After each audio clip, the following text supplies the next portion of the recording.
નમસ્કાર દર્શક મિત્રો, સાવરકુંડલાની રફતારમાં આપનું સ્વાગત છે। આ દ્રશ્ય ભાવનગર સોમનાથ નેશનલ હાઈવેનું છે।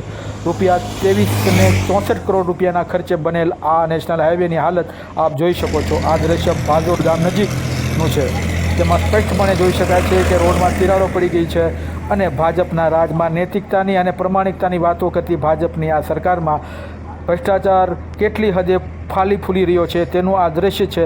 અને બેખૌફ રીતે કોન્ટ્રાક્ટર દ્વારા આ રોડના કામમાં ભ્રષ્ટાચાર કરવામાં આવ્યો છે તેનું આ પ્રમાણ છે।